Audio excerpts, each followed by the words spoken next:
살아가면서 트라우마 하나 정도는 가지고 있지 않으신가요? 저마다의 트라우마가 있겠지만 저는 특정 사람에 대한 트라우마가 심한 편이라 그 사람만 보면 가슴이 두근거리고 심장이 멈출 것 같다는 생각을 했거든요.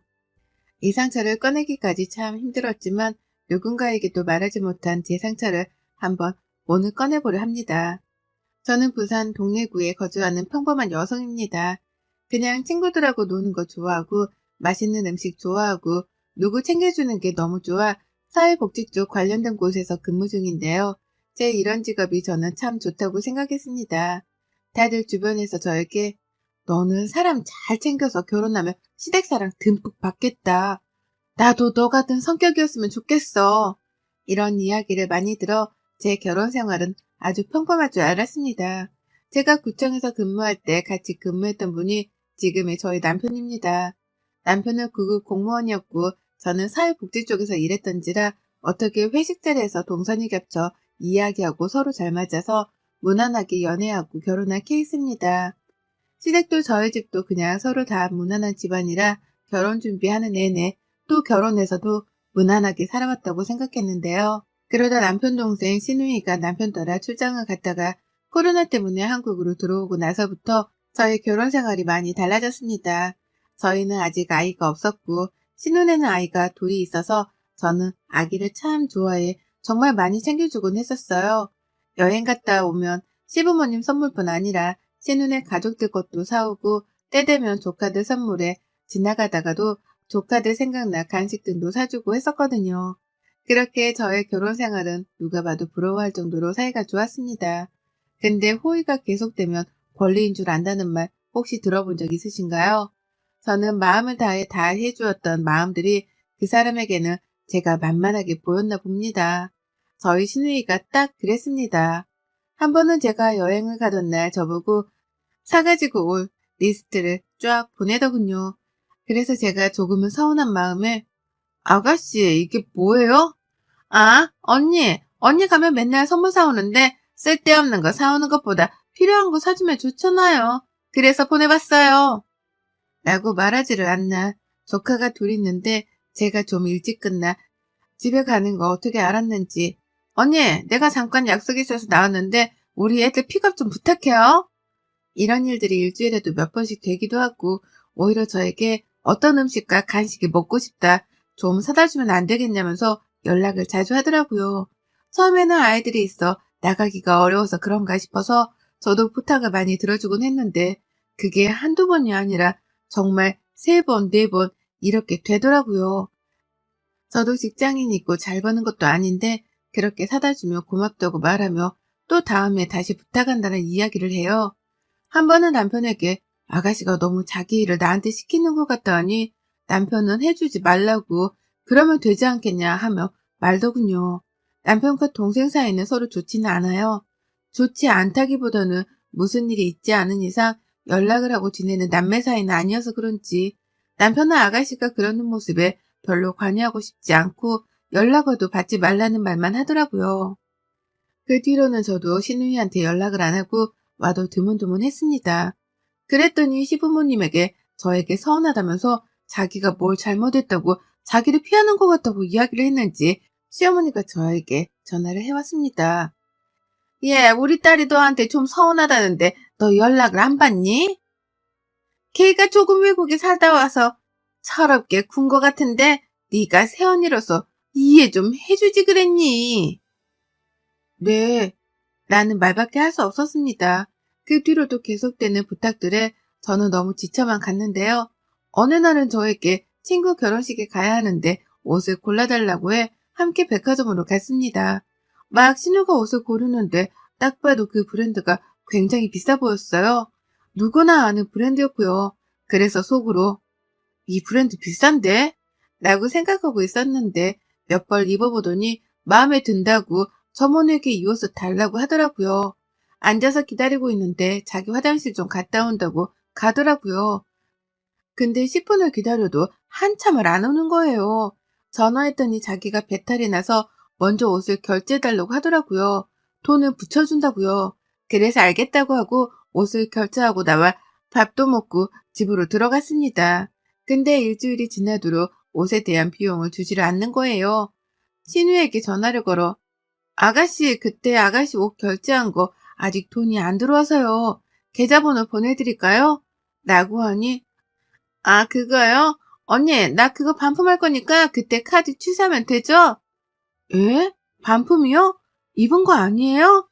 아, 딱 한 번 입었으니까 2주 안에 반품되니까 내일 가요. 그래도 입은 건데 반품하는 건 좀 그렇지 않아요? 아, 뭐 어때요? 내일 봐요. 라며 끊더라고요. 다음날이 돼서 함께 백화점에 가서 옷을 반품하려고 하는데 갑자기 저 어머니 옷에 입은 흔적과 얼룩이 있어서 반품이 어렵다고 하는 거예요. 신우가 갑자기 왜 안 됐냐면서 따지는데 솔직히 입었는데 반품해달라고 하니까 화가 나잖아요. 당연히 그래서 제가 안 하겠다고 하고 신우한테 제가 사드린다고 하고 나왔어요. 그랬더니 한다는 소리가 안 그래도 되는데 참 왜 반품이 안 됐을까 하고 웃으며 가더라고요. 물론 일부러 그런 건 아니겠지만 신우이의 저런 행동들에 너무나 저는 지쳐만 갔어요. 잘해주는 것 같은데 저를 좀 가지고 논다는 생각도 들기도 했고요. 그렇게 신우한테 너무 힘들어 가던 찰나에 저희 전세 만기가 끝나가기도 하고 여기는 전세 가격이 너무 올라 동네를 바꿔가려고 생각 중이었어요. 이사를 하고 나니 시댁과 신우이가 좀 멀어지니 살 것 같더라고요. 이제야 숨통이 트인다고 해야 할까요? 그래서 연락은 자주 왔지만 멀어서라는 핑계를 대면서 잘 안 만나다 보니 저도 괜히 악의는 없는 사람인데 그래서 상처받진 않을까 싶어서 전처럼 신우이를 대하려고 노력했습니다. 저희 시댁은 제사를 1년에 딱 2번만 지내는데요. 차례는 안 지내고 기일만 챙겨서 지내기 때문에 돌아오는 제사 때문에 어머님이랑 통화할 일들이 많이 생겼습니다. 어머님이 몸이 안 좋으셔서 이번 제사장은 저보고 보라고 하셔서 알겠다고 말씀드렸어요. 제사 전날 이것저것 사야해서 장 보러 가는데 아니나 다를까 시누이가 또 전화가 오더라고요. 언니, 엄마가 음식 많이 해야 한다고 하니 좀 많이 재료를 사가지고 오래요. 라고요. 그래서 알겠다고 하고 열심히 장을 보았어요. 그래서 제사당일 일찍 시댁으로 건너가서 준비를 했죠. 그렇게 낮부터 시작된 제사 준비는 거의 저녁이 다 돼서야 끝났고 제사를 준비하는데 신우가 집으로 왔더라고요. 근데 두 손엔 라겐나통 아시죠? 그거를 거의 3박스를 챙겨왔길래 저는 끝나고 제사 음식을 가져가려고 하나 싶었어요. 근데 갑자기 그 라겐나통에 제사 음식 한 거를 막 담더라고요. 제가 이거를 지금 가져가시게요? 끝나고 가져가셔야 하는 거 아니에요? 라고 하니 안 돼. 끝나고 나면 지금 가져가야 돼. 나도 내일 시댁 제사라 내가 음식 해간다고 해서 언니 보고 좀 많이 하라고 한 거야. 네? 어머님이 그런 말씀 없으셨는데? 아, 엄마한테는 내가 오면서 말했지. 많이 해놨으면 가져간다고. 어차피 우리는 제사 지낼 거고 나는 내일이니까 언니가 해서 나눠주면 좋잖아. 뭐 어때? 라고요. 그래서 제가 아니 아가씨 그러면 처음부터 말을 했으면 됐는데 왜 꼭 어머님이 말씀하신 것처럼 제사 음식 많이 만들려고 하셨어요? 아니 말하려고 했는데 뭐 타이밍을 놓쳤어요. 근데 언니 그렇게 제사 음식 제가 가져가는 게 못마땅해요? 뭐 다음에 내가 하면 되고 지금 할 수 있는 사람이 하면 되잖아요. 해서 못마땅한 게 아니라요. 말을 했으면 저도 기분 좋게 했을 텐데 왜 말도 안 하고 그러냐고요. 내가 그래서 미안하다고 했는데 뭐 어떻게 더 해요? 여기서? 이런 거 보면 언니 나 싫어하는 것 같다. 엄마, 세언니가 나 싫어하는 것 같아. 라고 하면서 비꼬더군요. 정말 마음속에서 열불이 터지는데 전날부터 장보고 아침에 준비해서 거의 저 혼자 제사 음식을 다 만들었는데 신우이는 자기가 했단 식으로 하고 시댁에 가져갈 생각을 하니 화가 치밀어 오르더라고요. 주체 못하는 마음을 가다듬고 넘어가자 마음을 먹어도 자꾸만 신우 얼굴을 보면 구역질이 나와 미치겠더라고요. 그 뒤로는 정말 2번 다시는 내가 호구짓을 하지 말자라는 생각으로 살았던 것 같습니다. 제가 너무 매몰차게 하지 못해서 호구 같아서 그랬을까요? 그 뒤로도 신우이는 계속 말도 안 되는 부탁들을 하더라고요. 저도 지칠 대로 지쳐버려 연락도 안 받고 하니 그 다음부터 눈치를 챘는지 안 오길래 다행이다 싶었죠. 그리고 1달 정도가 흘렀나요? 시어머님이 저녁 먹고 가라고 들르라고 해서 남편이랑 둘이 부랴부랴 갔어요. 물론 신우이도 있었고요.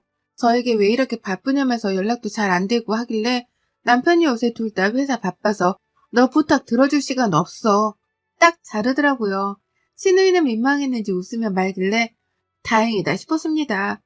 그렇게 식사 자리가 끝나고 집에 가려는데 신우이가 저에게 할 말이 있다면서 방으로 들어오라고 하는 거예요. 들어가서 보니 저에게 건넸는데 립스틱이더라고요. 아니, 생각해보니까 언니는 나한테 너무 잘해주는데 나는 해준 게 없어. 백화점 갔다가 언니 생각나서 하나 사봤어요. 라고요. 그래서 웬일인가 싶어서 고맙다고 했죠. 그래도 내가 허튼 짓을 한 건 아니구나 싶었습니다. 또 저는 성격이 굉장히 단순해서 잘해주면 또 금방 넘어가는 타입이라 그 뒤로도 신우이 연락을 또 잘 받기 시작했어요. 이게 제 성격의 가장 큰 문제점이었을까요? 제가 사연을 보낸 그 사건이 터지게 됩니다. 신우이가 갑자기 아침에 전화가 와 언니 내가 너무 아파서 그러는데 우리 애들 오늘 하루만 봐줄 수 있을까요? 엄마도 지금 지방으로 친구들이랑 여행 가고 남편도 없고 해서 병원에 가야 하는데 라고 하더라고요. 저는 재택근무를 하고 있어서 우선은 아프다길래 알겠다고 하고 조카를 데리러 갔어요. 그리고 집에서 밥 주고 간식 주고 놀아주고 하는데 신우이가 너무 아파서 못 올 것 같다고 하는 거예요. 근데 아픈 사람한테 오라고 강요할 수 없잖아요. 알겠다고. 그럼 오늘 자고 내일 제가 유치원이랑 학교 보낼 테니 픽업은 아가씨가 그럼 그때 하라. 이러고 말았습니다. 저도 조카들만 봤지 실제로 아이를 하루 동안 보는 건 처음이라 굉장히 힘들더라고요. 남편은 그날따라 야근에 회식까지 한다고 해서 저 혼자 저녁에 밥해 먹이고 씻기고 숙제 봐주고 하니 11시가 훌쩍 넘긴 시간이었네요. 아이들을 재우고 저도 그대로 지쳐 쓰러져 잤던 것 같아요. 그리고 아침에 학교랑 유치원에 데려다주고 저는 집에 갔죠. 신우이가 고맙다고 연락이 왔길래 아니라고 괜찮냐고 물어보니 많이 좋아졌다고 해 다음에 맛있는 거 사준다길래 알겠다고 하고 끊었습니다. 며칠이 지나 휴일에 누워있는데 어머님이 전화를 해오셨더라고요. 뭐하니? 아, 네, 어머님. 저 지금 누워있었어요. 아, 이따가 저녁에 반찬 좀 한 거 가져가라고 전화했다. 아, 네, 감사해요. 이따 그 이후 오면 갈게요. 하고 그날 저녁 남편과 시댁으로 넘어갔습니다. 저녁을 먹고 치우려는데 제가 어머님께 어머님, 근데 갑자기 웬 반찬을 이렇게 많이 하셨어요? 아, 딸내미가 저번에 놀러 갔다가 거기 유명한 시장에서 이것저것 많이 사왔길래 반찬해달라고 하더라. 그래서 했지 뭐. 예? 아가씨 놀러 갔다 왔어요? 응, 며칠 전에 어디더라? 하루 친구들과 갔다 왔다고 하던데. 애들은 어쩌고요? 그날 뭐 사돈댁이 본 것 같던데. 라고 하시는 거예요. 그러니까 그날 저에게 아프다고 한 날이 친구들과 여행 가려고 저에게 거짓말을 하고 놀러를 간 거였더라고요. 어머님도 지방 가시고 시댁에 맡기고 가기에는 눈치가 보이니까 저한테 맡기려니 또 제가 안 된다고 할 것 같다 그런 것 같더라고요. 정말 열이 뻗쳐서 반찬 가지러 들어온 아가씨를 보고 처음으로 큰 소리를 냈습니다. 아가씨, 그날 아프다고 하더니 나한테 거짓말하고 친구들과 놀러 갔다면서요. 네? 누가 그래요? 어머님이요. 아니, 언니, 그게 아니라, 나도 그럴 생각은 진짜 아니었는데, 그날 친구가 콘도 숙박권이 있는데, 거기 당첨돼서, 오늘밖에 안 된다고 하지. 엄마는 없고 시댁에 맡기기엔 좀 그렇잖아요? 그래가지고 어쩔 수 없이, 미안해요. 그러면 거짓말을 하지 말고 솔직하게 말했으면 됐잖아요. 나는 그날 일도 못하고 애를 봤는데, 미안하다니깐요. 언니도 애기들 낳아봐요. 얼마나 나가고 싶은지. 내가 미안하니까 다음에 정말 맛있는 거 사준다고도 했잖아요. 가족끼리 왜 이래요? 라고 하는 거예요. 정말 화가 나서 저도 모르게 아가씨 팔을 팍 하고 친 거 있죠. 그러면 안 되는데 지금까지 쌓인 게 터져서 울면서 도대체 나한테 왜 그러냐면서 거짓말까지 해서 이러는 건 아니지 않냐고 막 따져버렸죠. 그랬더니 나보고 정말 아무런 감정 없는 말투로 언니, 가족끼리 이러는 건 좀 아니지 않아요? 언니 솔직히 시집와서 너무 편했잖아요. 우리 엄마가 반찬 해주지, 밥 주지, 설거지도 우리 엄마가 다 하고 언니가 하는 게 뭐가 있어요? 뭐 조카들 좀 볼 수도 있는 거지. 그런 거 가지고 이런 식으로 대화하는 건 또 뭔데요? 하면서 따져묻더군요. 소리를 고래고래 지르면서 말했어요. 아가씨, 지금 이러는 게 한두 번이에요? 아니잖아요. 한두 번이 아니면서 그 장소가 시댁이고 더 이상 따지는 건 저에게 불리할 것 같아 그대로 집으로 왔습니다. 도저히 화가 안 풀려 어떻게 해야 할지 모르고 남편도 아가씨한테 철없는 행동하지 말라고 했지만 아가씨는 자기가 뭘 잘못했냐면서 되묻기만 하니 싸움으로는 이길 수가 없다고 생각했습니다. 그리고 저에게 주었던 립스틱, 그 립스틱은 알고 봤더니 산 것도 아니었더라고요. 자기가 산 거 받은 사은품을 그냥 저에게 쓰라고 그 사은품 밑에 비매품이라고 써 있어서 알았네요. 그것도 그냥 신우의 인성이라고 넘어갔는데 이제는 거짓말로 사람을 이렇게 만드니 그 뒤로 도대체 어떻게 하면 신우랑 이 관계를 끊어낼까 고민을 했죠. 그 고민하는 가운데 남편이 시댁에 두고 온 게 있어서 야근이라 저 혼자 시댁에 잠깐 갈 일이 있어 들렸는데 시어머니랑 아가씨가 아가씨네 시댁이랑 함께 차를 마시고 있더라고요. 있는지 모르고 잠깐 뭐 가져갈 게 있어 들렸다 하고 나가려는데 신우네 시어머니가 저보고 앉았다가 가라고 하더라고요. 앉아서 이야기를 하는데 갑자기 신우 칭찬을 막 하더라고요. 아니 우리 며느리가 진짜 너무 착해요, 사돈. 이렇게 싹싹한 사람 처음 봤잖아요. 정말 어른들한테도 잘하지, 남편도 잘 케어하지, 애기들도 잘 보지. 심지어는 제사 음식도 자기가 이번에 다 해와서 제가 할 게 없었던 거 있죠? 정말 이렇게 어떻게 딸을 잘 두셨어요? 라고 하더라고요. 시어머니는, 아, 네네. 좋게 봐주셔서 감사합니다. 이러고 있던 찰나에 제가 신우네 시어머니 있는 앞에서 계산통을 깨버렸습니다. 아, 우리 아가씨 정말 착하죠? 음식 솜씨도 좋죠? 정말 음식 솜씨도 좋아요. 이번 제사 음식 해온 거 보고 정말 깜짝 놀랐잖아요. 어떻게 그렇게 전을 잘 만들었는지. 저희 아가씨가 참 착한데 좀 뻔뻔한 경향이 있는 것 같아요. 어른들께 이렇게 거짓말을 잘하는 거 보니깐요. 네? 무슨 거짓말이요? 아가씨가 제사 음식을 하다니요. 그거 다 제가 만든 거예요.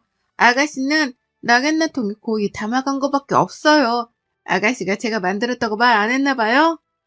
네? 아참. 아이도 잘 키워요. 저한테 저번에 거짓말하고 아이들 내팽개치고 친구들이랑 놀러도 갔다 왔더라고요. 아니, 얼마나 놀고 싶었으면 그렇겠어요. 어머님이 고모부한테 잘 좀 말씀하셔서 우리 아가씨 자유시간 좀 많이 주라고 하세요. 그리고 고모부가 너무 생활비를 조금 주나 봐요. 저번에는 백화점에서 입었던 옷을 갑자기 반품한다고 하더라고요. 그럼 몰상식은 사람이 어딨어요. 근데 우리 아가씨가 남편이 돈을 못 벌어서 그러는 것 같으니 고모부가 좀 분발해야 할 것 같아요. 안 그럼 또 거짓말하고 놀러가고 제사 음식 자기가 하지도 않은 거 했다고 거짓말하고 옷 사서 입고 반품하려고 하고 이거 아니잖아요. 그쵸? 이라고 말하니 거기 분위기가 정말 싸해지더라고요. 갑자기 신우는 뭐 하는 거냐고 그러고 신우 사돈은 일어나야 할 것 같다고 부랴부랴 가시더라고요. 어머님이랑 아가씨가 동시에 왜 그러냐고 도대체 자기 엿먹이는 거냐고 소리를 고래고래 지르길래 앞에 있던 물컵에 들은 물을 팍하니 뿌려줬어요. 아가씨, 정신 차려요. 진짜 그렇게 연기하면서 살면 좋아요? 시댁한테는 예쁨 받고 싶고 자기한테는 잘해주는 사람은 막 대하고 싶어요? 어머님도 그거 다 하시면 한마디 하셔야지 왜 아무 말씀도 못 하세요? 그럼 정말 자식 인생 망치는 거예요. 라고 딱 말했습니다. 신우랑 어머님이 뭐라고 하는 모습을 보고 저는 그대로 집으로 왔어요. 더 앉아있다 보면 화딱지만 날 것 같아서요. 그리고 어머님이 저에게 전화를 해와서는 아가씨가 너무 그렇게 한 건 잘못한 거지만 그래도 시댁인데 꼭 그렇게까지 했어야 하냐고요. 그래서 지금까지 제가 당한 일들을 모두 다 이야기하면서 더 이상 저는 아가씨랑 만나고 싶지도 만날 생각도 없다. 이것만으로 끝나는 것도 다행이라고 생각하셔라. 이러실 거면 전화하지 마셔라. 하고 끊었습니다. 상황을 한 남편도 저에게 너무 미안하고 그동안 자기 동생 때문에 미안하다고 그러더라고요. 그래서 나 더 이상 시댁 안 가고 싶고 아가씨는 더욱더 만나고 싶지 않으니 그런 줄 알라고 했습니다. 그 뒤로는 시댁에 더 이상 가지 않아요. 저는 명절에도 시부모님 생신에도요. 남편 혼자 가거나 남편도 못 갈 때면 그냥 계좌로 용돈 보내드리고 말고 있습니다. 저는 그 뒤로 핸드폰 번호도 바꾸었어요. 들리는 이야기에는 그날 아가씨는 시댁에 가서 정말 많이 깨지고 남편이랑도 엄청 다투고 지금 경제권도 다 뺏긴 상황이라고 하더라고요. 누가 보면 그렇게까지 꼭 이라고 생각하실 수 있겠지만 이것 말고도 당해온 것들이 너무 많아 그 생각만 하면 밤에 잠이 오질 않네요. 그 뒤로도 저는 신우이에 대한 트라우마가 생겨 아직까지도 신우이만 생각하면 온몸에 치가 떨리고 심장이 두근두근 하답니다. 나에게 욕만 안 했지 꼭 남보다도 못한 사람처럼 대했던 신우이를 용서하기 어려워 그냥 잊고 사려고 하네요. 여러분들도 여러분들을 힘들게 한 사람이 있나요? 있다면 그 관계가 너무 힘들다면 놓아주시기를 바랍니다. 저도 그랬으니까요. 이런 이야기를 이렇게 처음 꺼내 답답했던 속이 조금은 나아지는 것 같네요. 지금까지 제 이야기를 들어주셔서 감사합니다. 늘 행복하시기를 바라겠습니다. 여러분의 생각은 댓글로 남겨주세요. 오늘도 시청해 주셔서 정말 감사합니다.